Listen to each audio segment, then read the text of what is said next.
আমাদের দর্শকদের অসংখ্য প্রশ্ন নিয়ে আজকেও হাজির হয়েছি ইনশাআল্লাহ তাআলা। আমরা আশা করছি আপনি আমাদের সেই সমস্যার সমাধানগুলো জানাবেন ইনশাআল্লাহ। আমরা আল্লাহ তাআলার কাছে তৌফিক চাচ্ছি ইনশাআল্লাহ। আল্লাহ তাআলা আমাদের তৌফিক দান করুন। দর্শক, আমরা অনেক প্রশ্ন পেয়েছি আমাদের ভাইদের কাছ থেকে, বিভিন্ন ভাই এবং বোনরা প্রশ্ন পাঠিয়েছেন ইনশাআল্লাহ, সেখান থেকে আমরা শুরু করে দিচ্ছি। জি, আমাদের একজন বোন প্রশ্ন করেছেন মোহতারাম, যে তারাবির সালাতে আমাদের বোনেরা অংশগ্রহণ করতে পারবেন কিনা সে বিষয়ে। আলহামদুলিল্লাহ ওয়াসসালাতু ওয়াসসালামু আলা রাসূলিল্লাহ ওয়া আলা আলিহি ওয়া আসহাবিহি আজমাইন, আম্মা বাদ।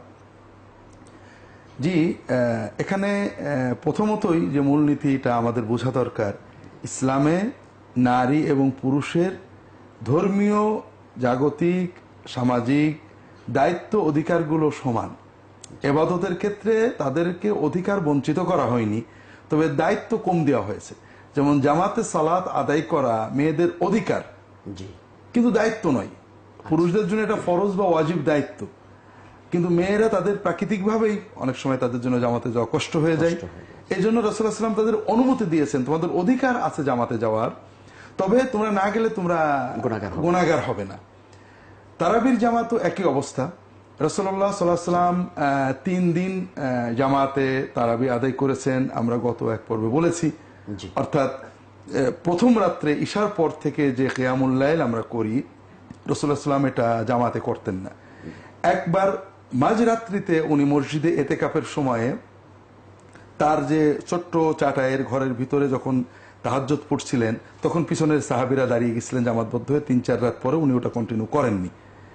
অন্য ঘটনায় তিনি রমজানের 25, 23, 25 এবং 27 রাত্রিতে জামাতে সাহাবীদের নিয়ে কিয়ামুল লাইল আদায় করেছেন। প্রথম রাত্রিতে প্রায় রাত 11টা পর্যন্ত, পরের রাত্রিতে রাত 12টা পর্যন্ত, পরের রাত্রিতে প্রায় 3টা পর্যন্ত, সাহারি পর্যন্ত। এই রাত্রিগুলোতে কিয়ামুল লাইলের সময় তিনি তার স্ত্রী এবং মেয়েদেরকে জামাতে আসতে বলেছেন, এরকম হাদিস শরীফে এসেছে। অর্থাৎ এই 3 রাতের কিয়ামুল লাইলের জামাতে তিনি আমার নিসাআহু ওয়া বানাতিহি এরকম শব্দ এসে তিনি তার স্ত্রী, তার কন্যাদেরকে জামাতে শরীক হতে বলেছেন।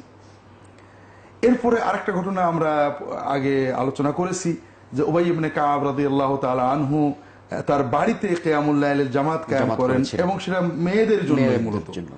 তো কাজেই মেয়েরা জামাতে কিয়ামুল লাইলে হাজির হবে পুরুষদের সাথেই।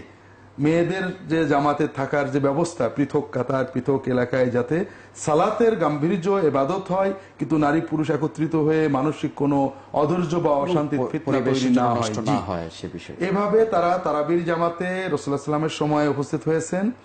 এরপরে সাহাবীদের যুগে এসেও ওমর রাদিয়াল্লাহু তাআলা আনহু মেয়েদের জন্য ভিন্ন একজন ইমাম ঠিক করে দেন, তিনি তাদেরকে জামাতে কিয়ামুল লাইল পড়াতেন।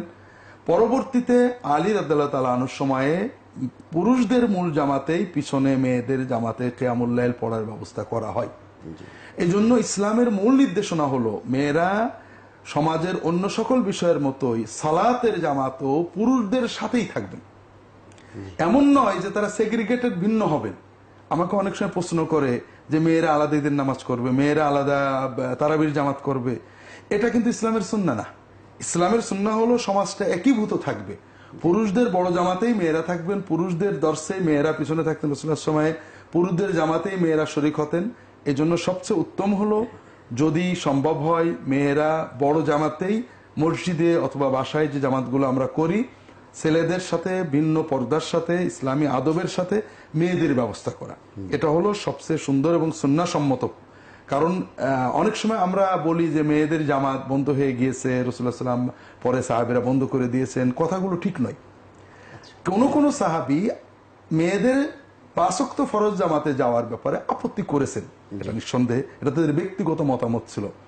ওমর রাদিয়াল্লাহু তাআলা আনহু একজন ছিলেন সাহাবীদের ভিতরে যিনি মেয়েদের জামাতে যাওয়াকে একটু আপত্তি করতেন। তার স্ত্রী আতেকা নিয়মিত জামাতে যেতেন, সহিহ বুখারী এবং অন্যান্য কিতাবের হাদিস। ওমর রাদিয়াল্লাহু তাআলা আতেকাকে বলেন যে তুমি তো জানো আমি জামাতে মেয়েদের যাওয়া অপছন্দ করি, মাকরুহ, আনা আকরাহুহু, আমি এটাকে মাকরুহ জানি, মনে করি, তুমি কেন যাও? আতেকা বললেন আপনি আমাকে নিষেধ করলে আমি আর যাব না, কারণ আমাদের জন্য জামাতে যাওয়া মুবাহ, বৈধ কাজ, ফরজ ওয়াজিব নয়। আর স্বামী যদি এই ধরনের ক্ষেত্রে কোনো নির্দেশ দেন, নির্দেশ পালন করা জরুরি। কাজে আপনি আমাকে আজকেই বলেন যেও না, আমি আর যাবো না। ওমর বলেন যে আমি কিভাবে তোমাকে নিষেধ করবো? রাসূলুল্লাহ সাল্লাল্লাহু আলাইহি ওয়াসাল্লাম বলেছেন, লা তামনাউ ইমা আল্লাহি মাসাজিদ আল্লাহ, মেয়েরা মসজিদে যেতে চাইলে তোমরা নিষেধ করবে না। তা আমি ওমর কিভাবে তোমাকে নিষেধ করবো? কিন্তু আমি অপছন্দ করি।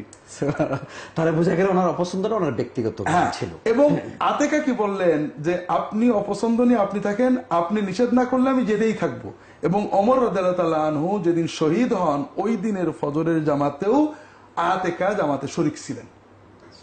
কাজেই সাহাবায়ে কেরাম কখনোই মেয়েদের জামাতে যাওয়া বন্ধ করেননি। মসজিদে নববীতে সেই রাসূলুল্লাহ সাল্লাল্লাহু আলাইহি ওয়াসাল্লাম থেকে এখন পর্যন্ত জামাতে যাওয়া হয়। এবং এই যে ১৫০০ বছর হজ উমরা চলছে, প্রতি বছরে হাজার হাজার বা লক্ষ লক্ষ মহিলা জামাতে গেছেন, সবাই মসজিদে নামাজ পড়েছেন। কাজে মসজিদে মেয়েদের নামাজ কখনো বন্ধ হয়নি।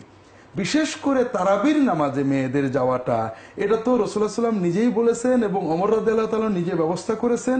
কারণ তারাবির জামাতের যে উদ্দেশ্য সেটা কোরআন শোনা, এদের ক্ষেত্রে মেয়েদের অধিকারটা বেশি। তো মেয়েরা তো হাফেজ হন কম, যে আমি নিজে পড়ে নেবেন, তাদের অধিকারটা বেশি, তাদের মনের আবেগও বেশি। এই জন্য মেয়েদের জন্য মসজিদে বা যে সমস্ত সেন্টারে তারাবির ব্যবস্থা আছে, মেয়েদের পর্দার সাথে ব্যবস্থা করা আমাদের খুবই দরকার। এটা ইসলামী সমাজ ব্যবস্থার একটা অংশ। এখানে মেয়েরা আসবেন, সবার সাথে দেখা হবে, সালাত আদায় করবেন, দ্বীন শেখারও তো একটা অনেক বড় সুযোগ সৃষ্টি হয়। অনেক বড় সুযোগ, অনেক বড় সুযোগ। আলহামদুলিল্লাহ, অনেক শুকরিয়া। আলহামদুলিল্লাহ। দর্শক, আমরা অত্যন্ত জীবন ঘনিষ্ঠ চলমান একটি সমস্যার সমাধান আমরা বোধহয় পেয়ে গেলাম কোরআন এবং সুন্নাহর আলোকে। আশা করছি আমাদের মা এবং বোনদেরকে আমরা মসজিদে যেতে বাধা প্রদান করব না, এবং তারা যেতে চাইলে সেই পরিবেশ আমাদের জন্য করা দরকার আমরা মনে করছি ইনশাআল্লাহ।